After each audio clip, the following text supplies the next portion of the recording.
Good morning, Marites! Mga kumare, heto na ang latest chika. Alam niyo ba na nagpahayag na si Ivana Alawi na hindi siya ang jowa ni Yorme?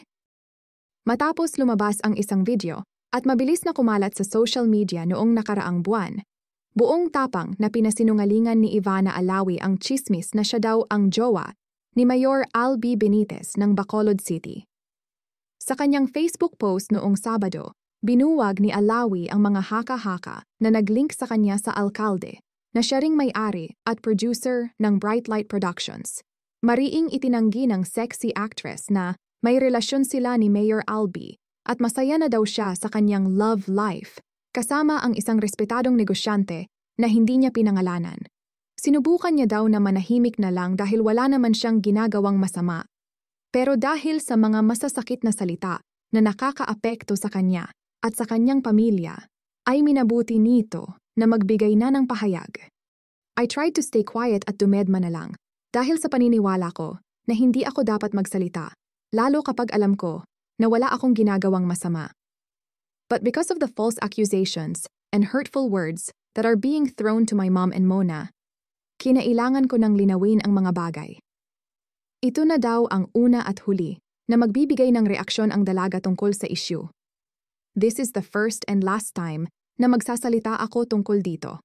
Hindi po ako ang nasasabing girlfriend ni Mayor Albi Benitez.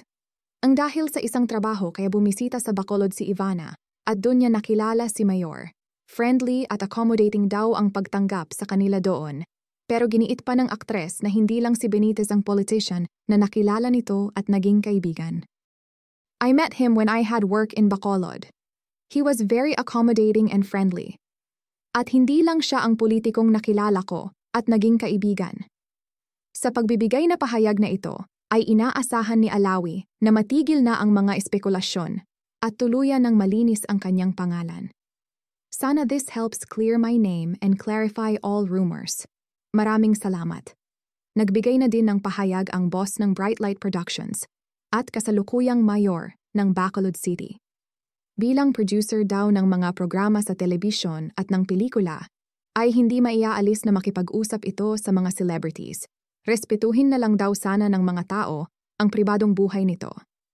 As for recent personal matters, I kindly request understanding and respect for privacy to shield all innocent parties involved. In my private capacity as a film and TV program producer, my professional interaction with various celebrities is inherent to the nature of the business. Ano sa palagay nyo? Tuluyan na bang maglalaho ang mga haka-haka pagkatapos ng mga pahayag na ito? Pag-usapan natin. Paki-comment na lang sa baba ang inyong mga opinyon. Like and share na sa mga kumare ang video na ito kung nagustuhan nyo. Kung hindi naman, paki-like and share na din sa mga kumare para updated sila sa latest chika.